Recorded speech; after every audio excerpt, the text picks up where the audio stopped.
Baik, untuk sesi diskusi kita akan mereview kembali ya berkenaan dengan materi sistem endokrin. Sebetulnya materi ini bukan sesuatu yang baru, saya yakin bukan sesuatu yang baru. Mau kalian sebelumnya basicnya adalah SMA, mau kalian basicnya SMK, paling tidak kan pasti melewati jenjang SMP ya. Nah, disitulah kalian sebetulnya sudah pernah dikenalkan dengan istilah sistem endokrin. Ya, jadi ini sebetulnya hanya mengulang, tetapi sesuatu yang lebih didetilkan atau lebih padat ya dari segi pemahamannya. Karena tentunya di perguruan tinggi capaian pembelajarannya akan berbeda ketika kalian pada saat di SMA atau di SMP. Paling tidak ada basic terlebih dahulu. Ya, nah sebagai pengantarnya sebelum ada sesi tanya jawab ya, jadi, kenapa sistem endokrin ini menjadi bagian penting ya dalam ilmu anatomi fisiologi manusia? Karena bisa dikatakan sistem endokrin ini adalah bagian di dalam tubuh manusia. Ya, semua hal yang berkaitan dengan tubuh manusia itu harus dipelajarinya secara spesifik di mata kuliah Anfisma. Ya, saya mengingatkan lagi. Nah, ini pernah saya sampaikan di kontrak perkuliahan di awal ya, tapi memang belum detail ya. Jadi bahwasanya semua makhluk hidup yang ada di muka bumi ini, karakteristik utamanya ya, itu pasti memiliki sel. Ya, karena sel ini bisa dikatakan sebagai bagian yang menentukan kelangsungan hidup makhluk hidup tersebut. Jadi kalau tidak ada sel ya tidak akan mungkin ada kehidupan. Semua berawal dari sel. Ya. Nah, dalam hal ini sel ini disebut sebagai unit terkecil. Ya, kenapa terkecil? Karena memang sel itu sesuatu yang ukurannya mikron, tapi meskipun dia ukurannya mikron, tapi dia mampu memberikan peran yang sangat hebat ya dalam proses metabolisme di dalam tubuh kita. Ya meskipun ada nih bagian yang lebih kecil lagi daripada sel, yaitu molekul. Tetapi molekul itu belum mampu membentuk satu kesatuan utuh yang meskipun dia ukurannya mikron gitu ya, yang bisa membantu proses pertumbuhan atau metabolisme kelangsungan hidup pada manusia. Tapi sel sudah kompleks walaupun sifatnya tunggal. Makanya bagian terkecil dari tubuh manusia atau makhluk hidup pada umumnya adalah sel ya. Nah, apakah cukup dengan sel? Ya tidak. Sel cuma satu itu kalau untuk tubuh manusia tidak ada artinya apa-apa. Karena kita berbeda dengan mikroorganisme seperti bakteri ya, yang memang mereka ditakdirkan tubuhnya hanya terdiri dari satu sel. Kalau kita kan enggak ya, kita bisa nyata dilihat oleh mata manusia karena memang tubuh kita sifatnya bukan mikroorganisme, tapi makroorganisme. Artinya tubuh kita terdiri dari tidak hanya satu sel, tetapi lebih dari satu sel. Gitu. Nah, sel yang ada dalam tubuh kita ini tentunya akan ada koordinasi, akan ada komunikasi, akan ada kerjasama, ya, untuk membentuk ya yang disebut dengan jaringan. Ini ada tingkatannya, makanya dikenal dengan istilah sistem organisasi kehidupan. Semua berawal dari sel. Beberapa sel ya berkumpul menjadi satu yang itu membentuk fungsi yang sama ya karena mempunyai tanggung jawab yang sama disebut dengan jaringan. Nah, jaringan pun belum bisa membentuk utuh manusia, kan dalam ini objek kita manusia ya. Utuh manusia untuk bisa melangsungkan hidupnya dengan baik itu belum cukup. Nah, dari jaringan ini pun akhirnya membentuk komunitas juga mereka bersatu dengan jaringan-jaringan yang lain ya membentuk kumpulan dari beberapa jaringan yang memiliki fungsi yang sama untuk saling kerjasama membentuk organ. Nah, kalau sudah organ ini sifatnya sudah bisa kita lihat sebetulnya. Yang belum bisa kita lihat secara makro itu sel dan jaringan. Karena kalau untuk mengamati dua bagian ini harus menggunakan alat bantu mikroskop. Tapi kalau sudah membentuk organ, ini kan sudah banyak banget nih kumpulan dari sel dan jaringan, maka mata kita sudah bisa melihat. Ya, kita bisa melihat organ jantung, kita bisa melihat organ hati, ya, kita bisa melihat organ ginjal, paru-paru dan lain-lain ya, selama posisinya ada di luar tubuh kita, ya, artinya itu kan butuh butuh ini ya, alat bantu untuk belajar terkait organ-organ tubuh manusia. Ya, jadi kalau mahasiswa di bidang kedokteran ini sudah harus dikuasai banget ya. Bahkan mereka harus rela menyiapkan materi yang itu real ya dari tubuh manusia ya, atau disebut dengan kadaver. Jadi kalau farmasi tidak segitu dalamnya. Jadi yang penting kita itu tahu ya letak-letak organnya, fungsinya apa ya, dan kita bisa menggunakan alat bantu tidak mesti manusia ya. Alat bantu itu bisa dalam bentuk alat bantu buatan atau gambar. Nah, itu ya. Jadi kita cukup seperti itu. Tidak seperti mahasiswa kedokteran. Nah, organ pun itu juga belum bisa membentuk satu kesatuan utuh tubuh manusia. Mereka pun harus bekerja sama membentuk sistem organ, yaitu kumpulan dari organ-organ yang memang harus ada di dalam tubuh kita. Satu saja organ tidak ada, berarti fungsi keseluruhan tubuh kita tidak akan bisa berjalan dengan baik, gitu ya. Ya bayangkan saja kalau misalkan manusia tidak punya organ paru-paru, nah itu hal yang sangat tidak memungkinkan bisa berlangsung hidupnya, gitu ya. Artinya di sini fungsi vital dari paru-paru tidak bisa digantikan, ya. Baru sistem organ yang sudah terbentuk itu tadi selama lengkap, selama fungsinya baik, ya, saling bekerja sama satu dengan yang lain, akhirnya bisalah membentuk satu kesatuan utuh dari organisme atau individu. Entah itu tumbuhan, entah itu hewan, atau manusia itu sendiri. Ya, jadi ini adalah tingkatan-tingkatan yang tidak boleh terskip atau tertukar dari sesuatu yang kecil menuju sesuatu yang besar. Dan tidak boleh ada yang hilang. Sel langsung organ, organ langsung organisme, itu nggak bisa. Semua step by stepnya harus jelas. Nah, ini yang akan kita pelajari di mata kuliah Anfisman. Dari sel, jaringan, organ, sistem organ, hingga membentuk satu kesatuan yang utuh, yaitu tubuh manusia. Ya, ini hanya mengingatkan saja ya. Nah, ini sistem-sistem itu tidak boleh terpisahkan, harus dalam satu tubuh manusia yang sama, ya. Dan entah itu dari sistem endokrin itu sendiri yang akan kita pelajari, ada sistem skeletal ya, sistem rangka ya, ada sistem muskular, sistem otot, ada sistem saraf, ada sistem pernafasan, pencernaan, reproduksi, dan lain-lain. Itu harus lengkap dan harus berfungsi dengan baik dalam tubuh kita. Nah, berarti yang kita pelajari ini betul yang tadi saya sampaikan di awal. Kenapa ini kita pelajari? Karena ini masuk ke dalam bagian yang penting dalam tubuh manusia, yaitu sistem endokrin. Nah, itu ya. Itu yang akan kita bahas. Nah, kita sudah masuk ke sesi tanya jawab ya. Jadi pengantar untuk pertanyaannya, jadi tubuh kita ini harus terkoordinasi dengan baik. Tadi saya sudah menyebutkan ya, setiap bagian harus ada kerjasama. Kalau nggak ada kerjasama, istilahnya sana sini nggak ada keterkaitan, ya kita terpecah belah gitu ya, tidak akan bisa berjalan dengan baik. Jadi kita harus ada sistem koordinasi di dalam tubuh kita. Nah, yang berperan sebagai sistem koordinasi itu salah satunya adalah sistem hormon dan sistem saraf. Nah, coba sekarang siapa yang akan menjelaskan ya pengertian dari sistem koordinasi itu dan karakteristiknya seperti apa ya. Coba di sini saya lihat siapa yang sudah raise hand ya. Oke.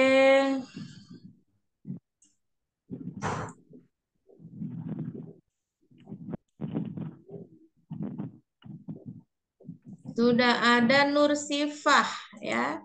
Nur Sifah sama Abiat. Oke, silakan yang saya panggil Nur Sifah. Ada Nur Sifah? Ada, Bu. Oke, silakan Nur Sifah. Sistem syaraf.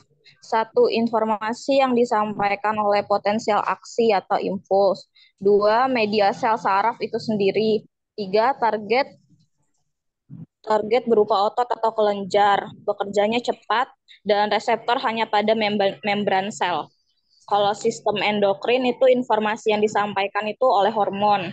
Terus medianya itu sistem peredaran darah. Target umumnya itu kelenjar atau molekul lain, bekerjanya lambat, dan reseptor ada di membran atau di dalam sel. Baik. Udah, Bu. Ya, dilanjutkan, Abiat. Baik Bu, terima kasih sebelumnya untuk waktu yang diberikan. Di sini saya melanjutkan dari sistem endokrin yang merupakan suatu kelenjar tanpa saluran. Maksudnya di sini melalui aliran darah mempengaruhi organ-organ lain. Selain itu, sistem endokrin juga merupakan suatu jaringan kelenjar dari organ yang memiliki peran penting dalam mengatur fungsi tubuh seperti pertumbuhan sel, metabolisme, tumbuh kembang tubuh, dan proses produksi. Untuk sistem endokrin dan sistem saraf sendiri memiliki perbedaannya, yaitu seperti dalam komunikasi, sistem endokrin itu melalui hormon, sedangkan sistem saraf melalui impuls saraf, dan transmisi dalam endokrin itu melalui aliran darah, sedangkan pada sistem saraf melalui serabut neuron. Untuk target, untuk endokrin itu melalui organ, sedangkan saraf itu efektor, dan untuk efeknya pada sistem endokrin itu tersebar luas, sedangkan pada sistem saraf itu tempat. Sedangkan untuk responsifnya pada sistem endokrin itu lambat, sedangkan pada sistem saraf itu cepat. Untuk durasi sendiri pada sistem endokrin itu responnya jangka panjang, sementara pada sistem saraf itu responnya jangka pendek. Sedangkan untuk efeknya pada sistem endokrin itu bersifat permanen, sedangkan pada sistem saraf itu temporer. Mungkin cukup sekian Bu yang dapat saya sampaikan. Terima kasih. Oke, baik ya. Nah, di sini seperti yang sudah disampaikan oleh teman kalian ya, memang betul ya. Jadi ada sistem koordinasi yang memang harus berjalan dengan baik di dalam tubuh manusia ya, yaitu sistem saraf dan sistem endokrin atau sistem hormon begitu. Namun meskipun memiliki fungsi yang sama sebagai sistem koordinasi, tentunya kedua ini memiliki perbedaan yang sangat signifikan dalam hal apapun itu ya. Nah, ada beberapa parameter-parameter yang bisa dijadikan pembeda antara sistem saraf dan sistem endokrin. Ya. Nah, sebelum kita mereview kembali terkait itu, ya kita harus paham dulu nih berkenaan dengan definisinya. Ya, jadi definisi antara sistem saraf dan endokrin itu harus jelas nih, harus kalian bisa memahami dengan baik ya. Kalau dikatakan berfungsi sebagai koordinasi, iya, dua-duanya betul. Karena koordinasi itu kan tujuannya untuk apa sih? Agar tubuh kita itu dapat seimbang. Yang ini yang kita pelajari di pertemuan kedua kemarin ya, agar tubuh kita itu mampu tetap dalam kondisi yang stabil, tidak oleng ya bahasanya ya. Nah, dalam hal ini kita butuh dua bagian ini, gitu ya. Yang pertama sistem saraf ya. Sistem saraf ini bisa dikatakan sebagai sistem informasi. Kenapa sistem informasi? Kalau kita nggak ada sistem saraf ya, apa yang terjadi di luar sana, di luar lingkungan kita nggak akan peka, kita nggak akan ngerti ya. Karena tubuh kita ini kan harus bisa menyesuaikan apapun yang terjadi. Nah, kalau nggak ada informasi, terutama yang bersifat ancaman ya kita ya itu tadi sesuatu yang akhirnya nggak ada kepekaan sama sekali dan itu merugikan diri sendiri atau tubuh kita sendiri. Jadi dengan adanya sistem saraf itu akhirnya kita bisa menerima informasi. Ini maunya apa sih? Kita harus bagaimana sih? Apa yang harus kita siapkan? Nah, itu kan harus terintegrasi dengan baik ya. Menerima informasi, mengolahnya, menentukan respon apa nih yang harus saya lakukan. Ibarat kata kita haus ya, tapi malah yang dikasih itu adalah makanan, ya nggak nyambung, seret yang ada. Ya, jadi dalam hal ini kalau tubuh kita ini dehidrasi maka harus harus minum ya yang itu merupakan kebutuhan tidak boleh dilewatkan. Ya kalau dalam kondisi lapar ya berarti kita harus makan begitu. Nah, akhirnya dengan begitu kita bisa memberikan informasi ke sel-sel yang bertugas atau bagian yang bertugas itu tadi untuk memberikan perintah ya, perintah terhadap setiap organ untuk melakukan proses homeostasis. Itulah untuk sistem saraf ya. Nah, sistem saraf ini juga bisa dikatakan hampir ada di semua bagian tubuh manusia ya, kecuali rambut sama kuku ya. Dalam hal ini ibaratnya mau dipotong berapa kali pun rambut kita ya, itu tidak akan merasa sakit kitanya karena memang tidak ada sistem saraf di sana. Ya, kecuali kalau yang di dekat dengan akar rambut. Nah, itu kan ada hubungannya dengan kulit ya. Artinya dalam hal ini tetap ada sistem saraf. Yang kedua, sistem endokrin ya. Sistem endokrin ini bisa dikatakan juga sebagai saluran buntu ya. Kenapa dia buntu? Karena memang tidak punya saluran khusus untuk menghasilkan hormon. Tapi meskipun dia tidak punya saluran khusus, bukan berarti tidak bisa dihasilkan. Tetap bisa dihasilkan. Yang itu nanti akan disirkulasikan melalui aliran darah. Ya, jadi hormon kita itu bisa berfungsi, bisa bertugas dengan baik itu karena dia mengikuti aliran darah. Yang itu nanti akan memberikan kayak semacam informasi-informasi yang itu mempengaruhi organ-organ yang memang bertugas ya untuk hal yang memang menjadi targetnya. Gitu. Nah, dalam hal ini bagian yang memang penting ya, yang memang harus dilibatkan dalam sistem endokrin itu satu kelenjar ya dan organ yang tentunya kelenjar dan organ ini yang banyak berperan ya dalam proses kelangsungan hidup manusia. Apa saja? Seperti pertumbuhan sel, metabolisme tumbuh kembang, produk reproduksi dan lain-lain ya. Karena kita tidak akan mungkin terlepas dari sistem hormon. Satu hormon saja kita ada masalah, ada gangguan, itu akan mempengaruhi semua mekanisme keberlangsungan metabolisme di dalam tubuh kita. Tuh ya, ini perbedaan yang secara signifikan antara sistem saraf dan endokrin. Sebetulnya dari istilah pengertian tadi kita sudah bisa mengambil kesimpulan ya untuk perbedaan masing-masing begitu. Kalau yang endokrin jelas kaitannya untuk bisa proses keberlangsungan berkomunikasi yang baik di dalam tubuh kita itu melalui hormon. Kalau saraf ya tentu dengan sel saraf. Ya, tentu targetnya juga berbeda. Targetnya kalau hormon ini adalah organ, ya, organ mana nih yang bisa menghasilkan hormon? Misalkan dalam proses pengaturan gula darah, ya. Dan ini tidak akan salah sasaran. Harus yang diminta untuk menghasilkan hormon insulin ya adalah pankreas. Tidak akan mungkin minta hati, tidak akan mungkin minta lambung untuk menghasilkan itu. Target utamanya adalah pankreas. Ya itulah yang disebut dengan komunikasi yang baik. Jadi tidak salah sambung itu tadi. Ya. Tapi kalau sistem saraf ini tergantung ya, apakah sistem saraf itu bersifat sesuatu yang kita sadari ya.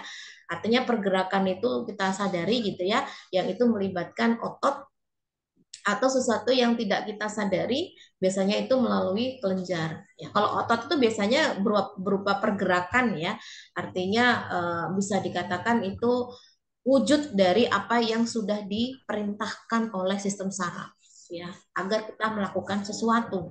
Kan yang tidak semua yang kita lakukan itu disadari oleh kita ya. Ya kalau kita mengambil makanan, mengambil minuman, berjalan, berlari itu kita bisa menyadari. Tapi kalau pergerakan-pergerakan yang tidak kita sadari dalam tubuh kita, ya jantung kita berdetak, kemudian aliran darah kita, ginjal kita sedang membuat proses penyaringan urin, nah, kita kan nggak sadar itu semua, ya makanya tidak hanya sekedar butuh sesuatu yang bersifat otot itu tadi, kita butuh yang namanya kelenjar, dan itu terkoordinasi dengan baik karena adanya sistem saraf, ya. Ini silakan dibaca kembali atau bisa disimak kembali. Nah, ini contohnya ya, kenapa endokrin ini disebut sebagai saluran buntu ya. Jadi ketika suatu apa bagian yang menghasilkan hormon, entah itu kelenjar ya, itu ketika dia menghasilkan hormon itu tidak melalui saluran tertentu, tapi dia langsung dialirkan ke pembuluh darah. Dan bersama darah inilah yang ketika mengalir itu akan menuju ke sel targetnya. Apakah itu di hati, apakah itu di paru-paru, apakah itu di pankreas, dan lain-lain ya. Artinya semua ini tidak akan mungkin salah sambung atau salah alamat gitu ya, harus jelas. Nah, sekarang masuk ke pertanyaan yang kedua ya. Apa itu fungsi sistem endokrin bagi tubuh? Ya. Di sini sudah ada yang raise hand ya. Ada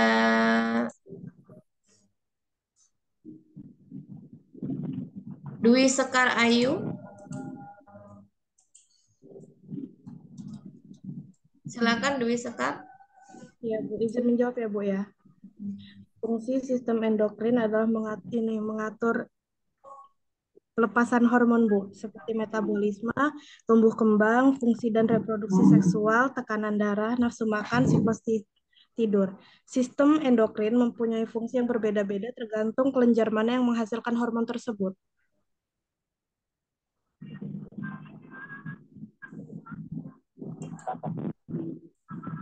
Bu. Ada lagi? Dari Dwi Sekar cukup? Cukup, Bu. Oke. Yang kedua, silakan Intan Almasya.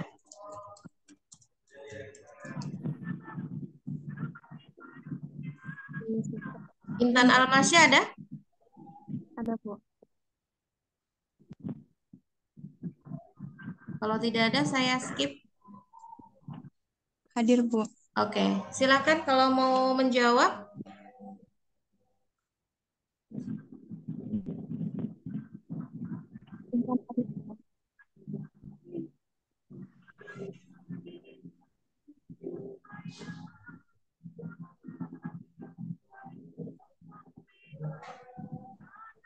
Fungsi sistem endokrin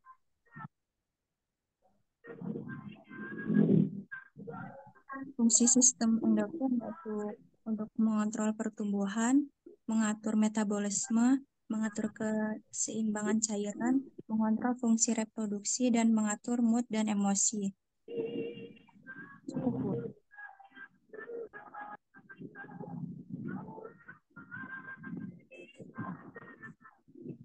Gimana? Kok suaranya saya tidak dengar ya?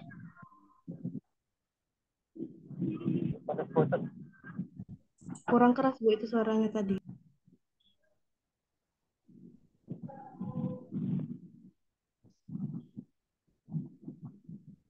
Oke, kalau ada kesulitan bisa digantikan. Fungsi Fiona, silakan Fiona.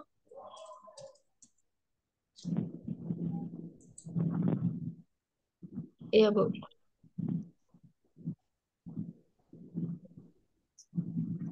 Fungsi sistem endokrin itu mengatur fungsi tubuh melalui pelepasan hormon seperti metabolisme, tumbuh kembang, fungsi dan reproduksi seksual, tekanan darah, nafsu makan, dan siklus tidur.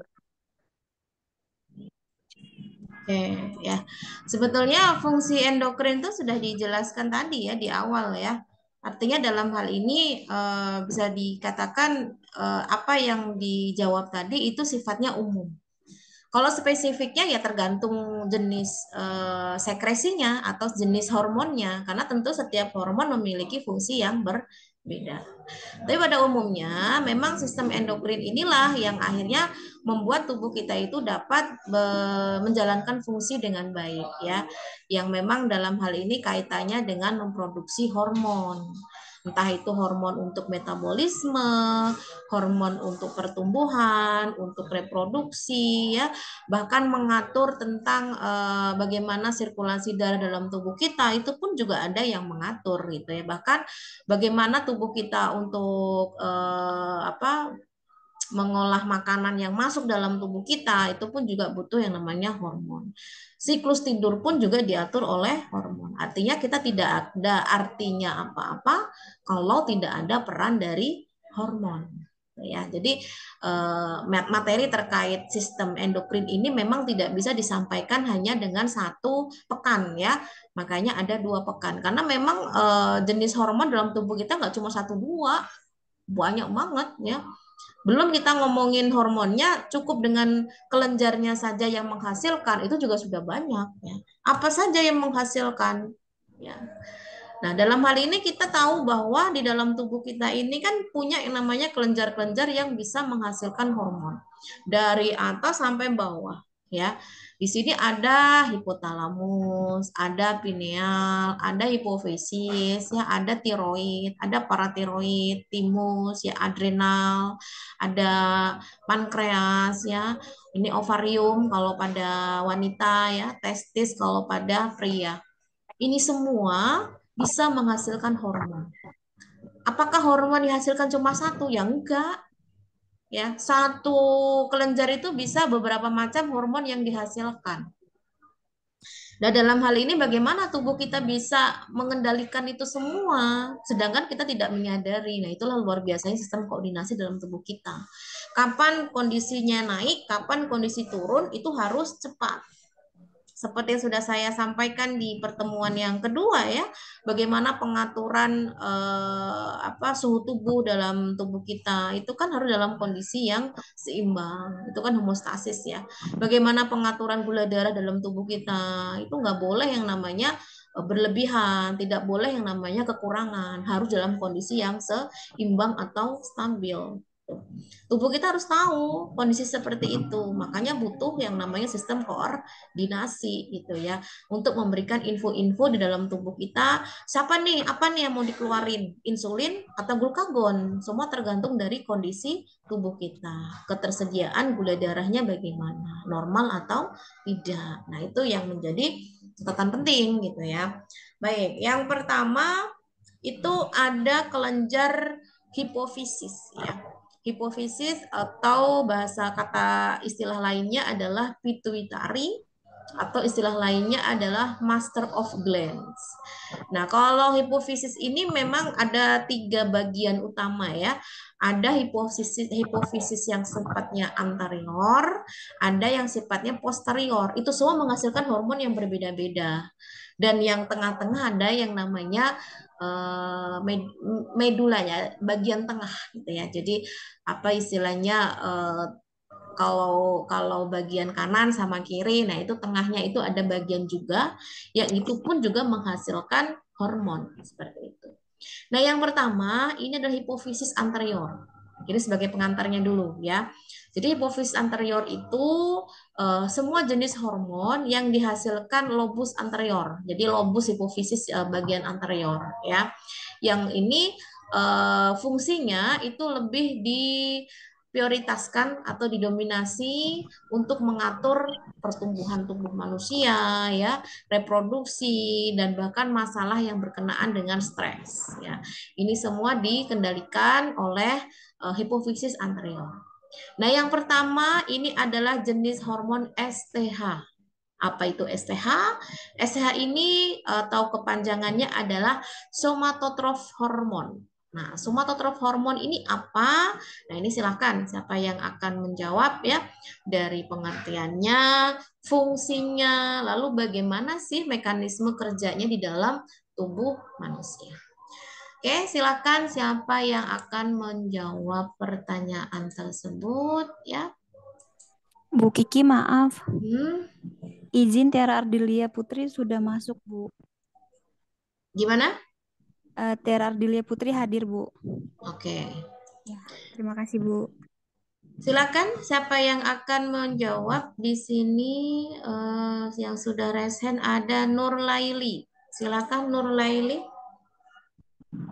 Bagi yang sudah menjawab, raise hand-nya diturunin ya, biar saya bisa prioritas yang belum. Nanti kalau yang belum nggak baik. mau, saya serahkan lagi ke yang mau, walaupun sudah. Ya, biar saya bisa ngedetek siapa ini yang belum gitu ya. Nur Laili mau menjawab tidak? Sebentar Bu, di kliniknya lagi ada pasien, sepertinya Oke. dilewatkan dulu. Ya, Bu, Rizky maaf, Wandasari mau menjawab?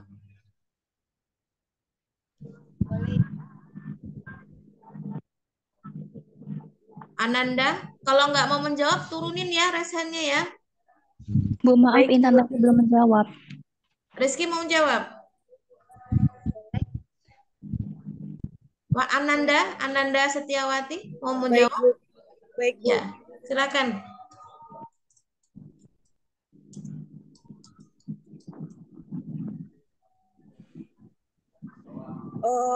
Untuk somatotrof hormon itu adalah hormon polipeptida yang berasal dari protein berupa 191 rantai asam amino yang disintesis, disimpan dan dilepaskan oleh sel somatotrof di dalam sayap anterior kelenjar pituitari.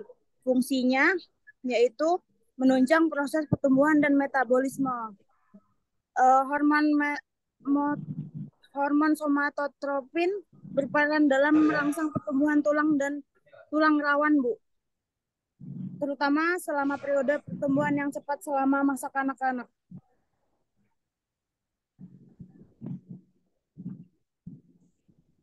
Cukup? Begitu, Bu.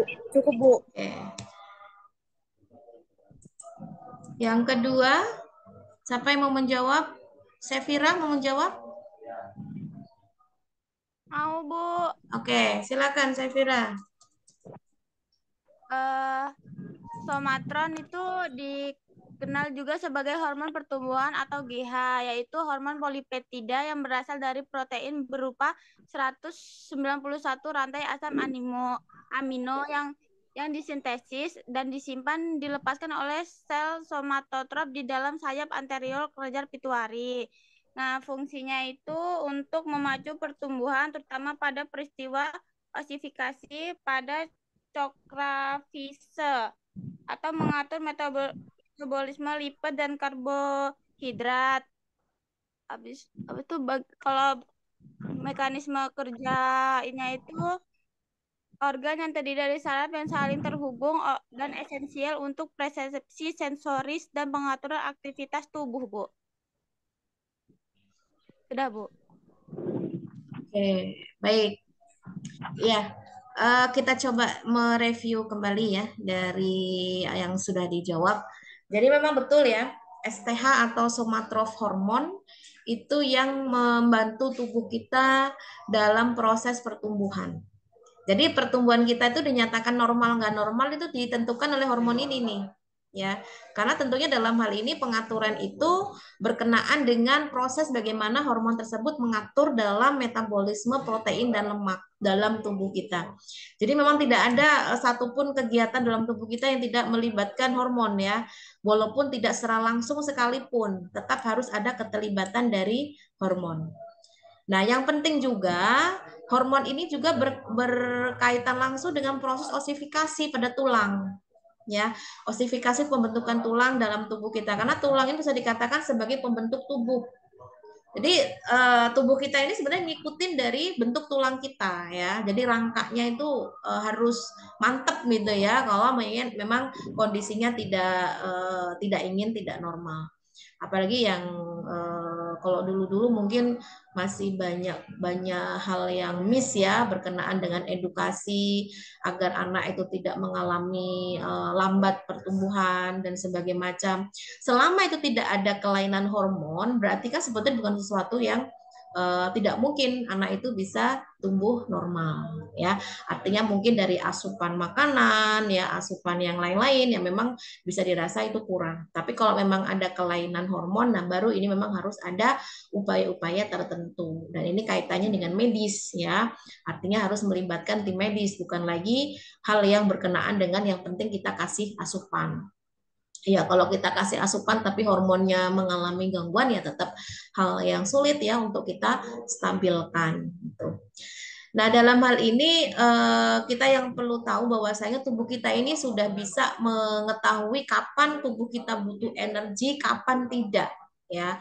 Makanya dengan adanya hormon pertumbuhan ini bisa melakukan hal-hal yang kapan tubuh kita ini meningkatkan asupan makanan, kapan tubuh kita ini mengurangi asupan makanan.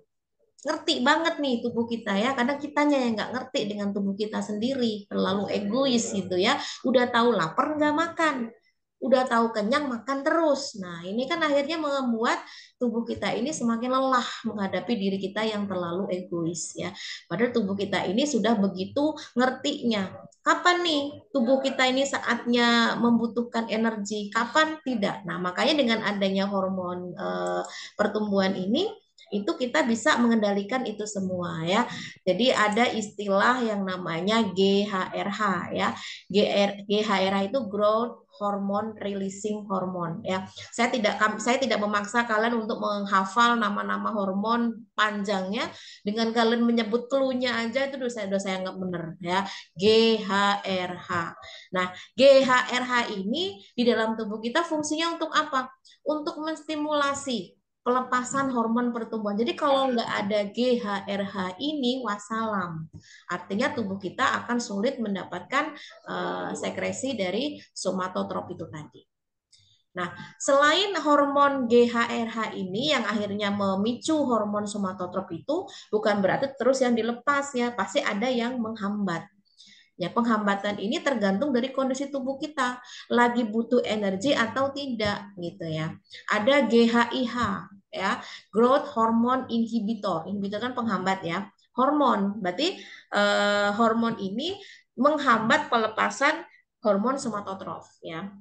Jadi ketika kondisi organ pencernaan kita, lambung ya, itu memproduksi yang namanya grelin ya, maka dalam hal ini akan meningkatkan produksi hormon pertumbuhan. Ya, grelin ini sebagai sinyal sebetulnya ya. Jadi ketika grelin ini diproduksi oleh si lambung, maka produksi GH-nya meningkat. Nah, ketika produksi GH meningkat, dia akan meningkatkan asupan makan dan mengurangi metabolisme. Akhirnya apa? Energinya turun, ya. Nah, kemudian kalau kondisi tertentu bukan grelin yang diproduksi tapi leptin yang diproduksi. Leptin yang diproduksi oleh lambung, masih tentang lambung ya, karena ini bagian organ vital dalam pencernaan. Maka produksi GH-nya turun ya, kemudian dia akan mengurangi asupan makan, meningkatkan metabolisme, energinya naik. Jadi nggak akan mungkin energinya terus turun, itu nggak mungkin. Energinya terus naik, itu juga tidak mungkin. Tapi dalam kondisi tertentu itu bisa semrawut ya, bisa tidak kondisi yang normal. Makanya ada beberapa kelainan di sini. Ada kelainan hipersekresi STH ya, somatotrof ya. Ada hiposekresi STH. Oke, silahkan. Siapa yang akan menjelaskan terkait kelainan hipersekresi STH dan hiposekresi STH? Ini satu-satu aja ya. Saya butuh 2 mahasiswa yang mau terlibat keaktifan di sini. Satunya menjawab tentang hiper, satunya lagi menjawab tentang hipo. Ada Nurita. Mau menjawab Nurita? Mau, Bu, boleh. Oke. Ratih mau menjawab? Iya, Ibu. Oke. Saya memanggil yang raise hand loh ini ya. Jadi perhatikan betul. Yang raise hand ini berarti siap dipanggil. Tapi kalau raise hand tapi nggak siap dipanggil, diturunin handnya ya. Kasihan nanti pegel tangannya nggak turun-turun ya. Silakan Nurita. Jadi kalau yang hipersekresi STH itu menyebabkan kelainan pada masa pertumbuhan, itu namanya gigantisme. Jadi dia pertumbuhan dia itu berlebih, jadi badan dia itu bisa lebih gede banget dari ukuran normal gitu, Bu. Terus kalau pada orang dewasa itu namanya akromegali. Itu pertumbuhannya biasanya walaupun dia usia dewasa, pertumbuhan dia itu masih tetap berjalan masih tetap berjalan gitu. Jadi namanya akromegali, dia ukuran tubuhnya juga makin besar dari normalnya. Oke, baik. Dilanjut Ratih yang hiposekresinya. Ya, berarti di sini kelainan hiposekresi itu yaitu pertumbuhan terlambat atau yang biasa dinamakan kretinisme atau dwarfisme. Yang pada pertumbuhan ini pertumbuhan berjalan normal, hanya pertumbuhan tulang sangat terhambat. Contohnya seperti teman sebaya kita yang badannya lebih kecil gitu daripada kita, Bu. Oke, baik. Kita lihat ya untuk reviewnya apakah betul ya. Sebetulnya dari istilah hiper, hipo udah bisa ditebak ya. Hiper tuh berarti kan jumlahnya berlebih. Kalau hipo kan berarti dia kurang dari normal ya. Jadi ketika kondisi hormon STH-nya ini berlebih dalam tubuh kita, itu bukan sesuatu yang baik malahan. Ya, jangan dipikir oh, berarti semakin banyak hormon STH semakin bagus, Bu. Berarti tinggi badan saya bisa tinggi, bisa sesuai dengan normalnya. Nah, belum tentu.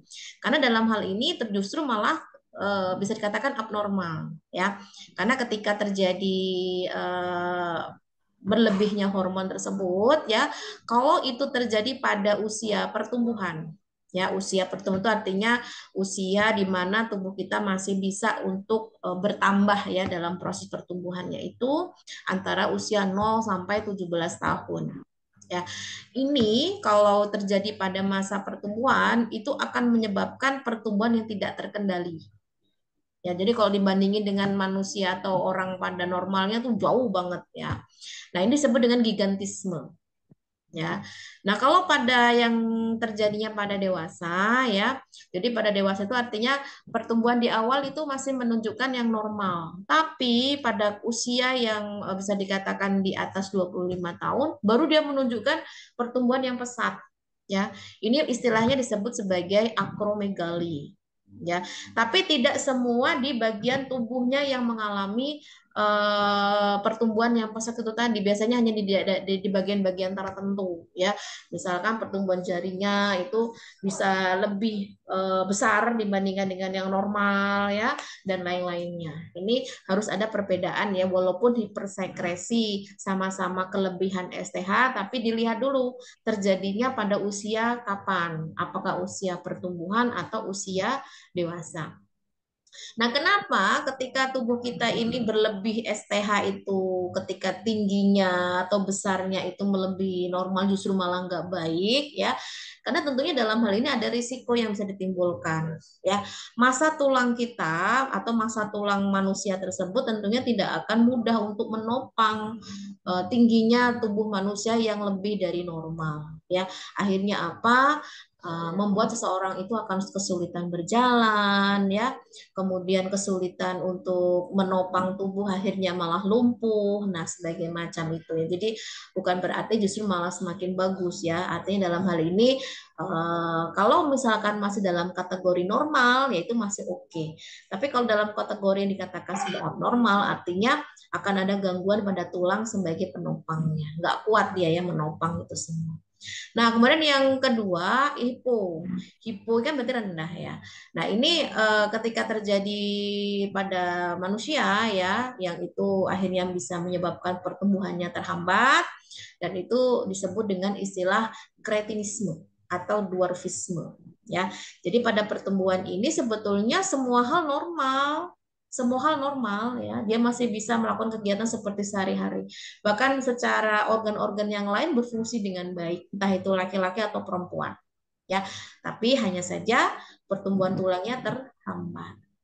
Gitu ya, karena ini bukan kelainan yang sifatnya mempengaruhi genetik ya, yang misalkan jadi tidak bisa hamil atau melahirkan ya, bagi perempuan tetap bisa ya, metabolisme yang lain tetap bisa berjalan dengan baik, tapi dalam hal ini pertumbuhan tulangnya akan terhambat ya. Nah, itu yang pertama tadi STH ya, sisa waktu yang ada ini bisa kita gunakan untuk beberapa jenis hormon ya. STH yang kedua adalah LTH. Ini masih dalam posterior ya, masih bagian posterior karena ada beberapa jenis hormon yang dihasilkan oleh hipofisis posterior ya. Jadi apa namanya yang kedua LTH. LTH ini luteotropik hormon. Nah, ini kaitannya dengan apa ini? Kalau yang STH tadi kan dengan pertumbuhan. Jadi gampangnya adalah ketika kalian mempelajari jenis-jenis hormon, karena jenis hormon itu kan banyak banget tuh. Kalian punya clue atau keywordnya. Jadi paling enggak kalian sudah ada pembagian-pembagiannya ya. Oh kalau STH itu pertumbuhan.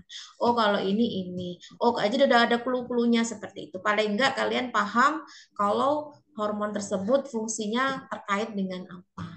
Ya karena memang jenis-jenis hormon itu kan banyak banget ya. Jadi bagaimana supaya kalian bisa memahaminya paling tidak itu clue-nya itu tadi.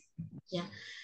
LTH, luteotropik hormon. Oke, siapa yang akan menjawab? Di sini yang sudah raise hand ada Setia Nurul, mau menjawab Setia Nurul? Oke. Sedangkan yang kedua Saskia mau menjawab? Iya, Bu. Oke, silakan Setia Nurul. LTH rangsang warnanya atau menghasilkan air menghasilkan pada organ air aktif secara spesifik manifestasi sintesis DNA dan proliferasi sel epitel dan sintesis protein susu, kasein, laktalbumin, asam lemak bebas, laktosa. Sudah Ibu.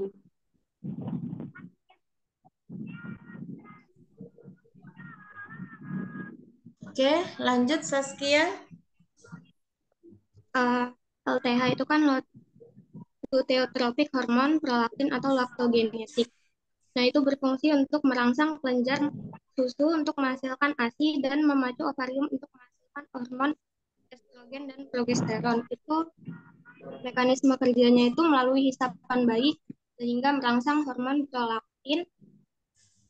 Dari hisapan tersebut juga akan merangsang saraf ekstern dan hipotalamus sehingga dia mensekresikan prolaktin yang akan mengaktifkan sekresi alveolus sehingga kondisi produksi ASI dapat dipertahankan.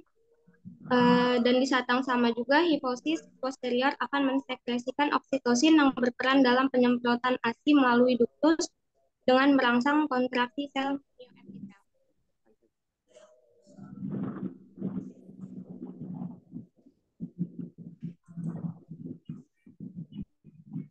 Oke.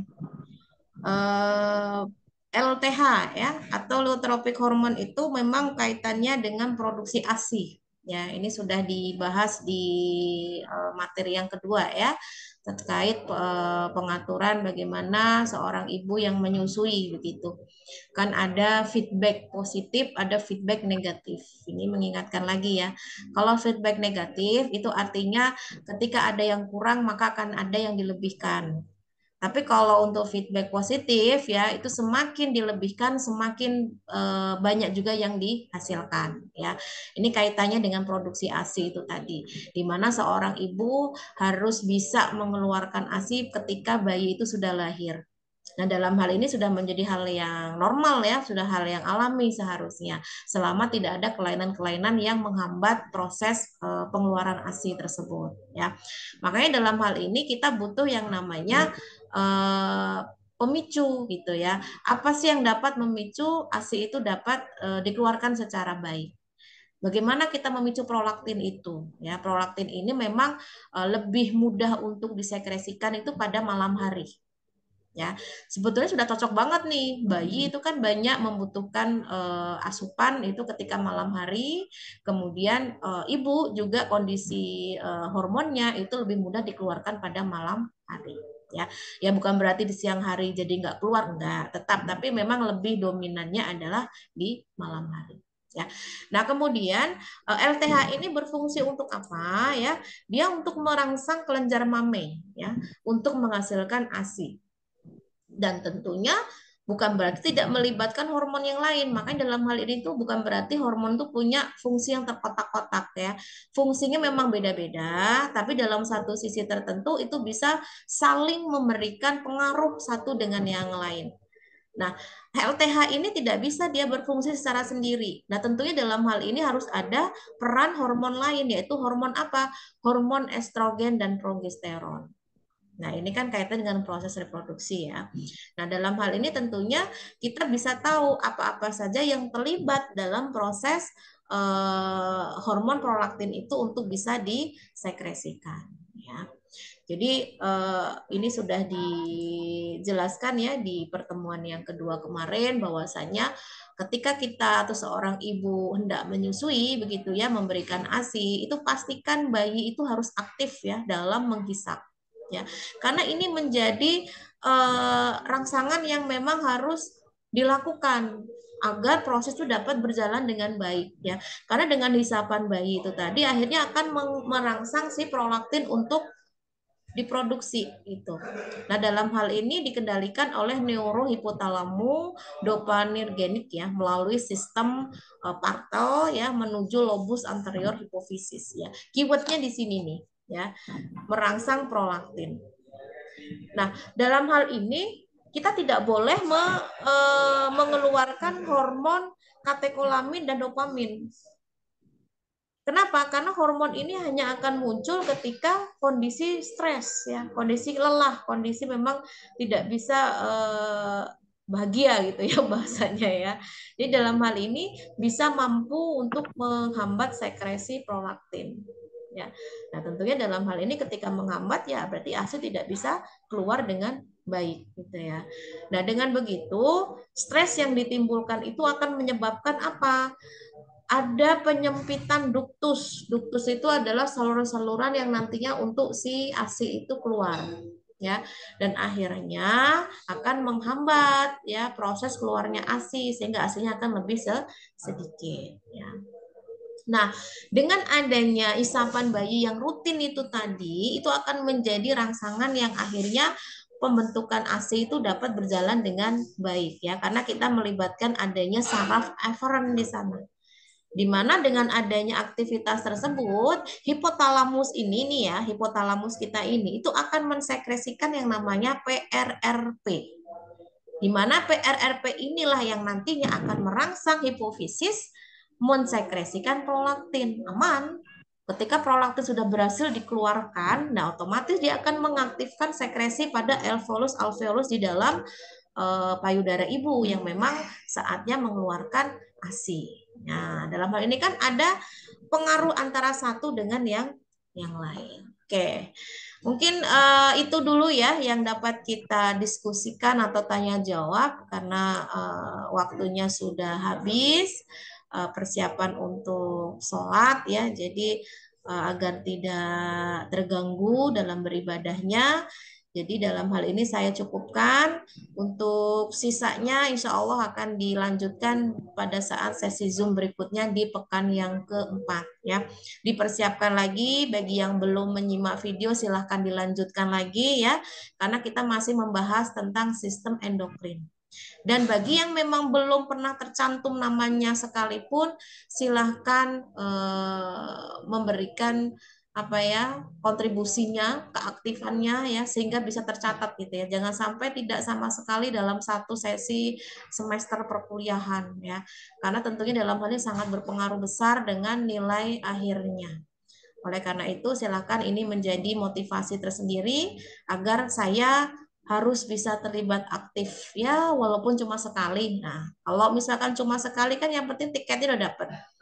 Tapi kalau ingin lebih ya silahkan berkali-kali ya.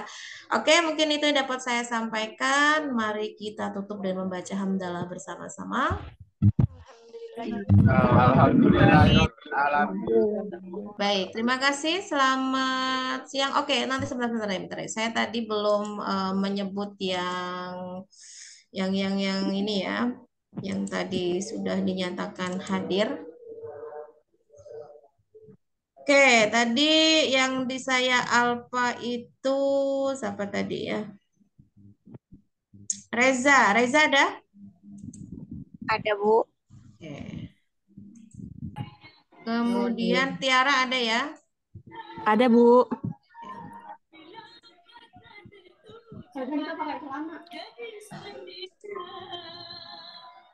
Oke, mungkin itu yang dapat saya sampaikan ya. Terima kasih, selamat siang. Dan saya akhiri, Assalamualaikum warahmatullahi wabarakatuh. Waalaikumsalam warahmatullahi wabarakatuh.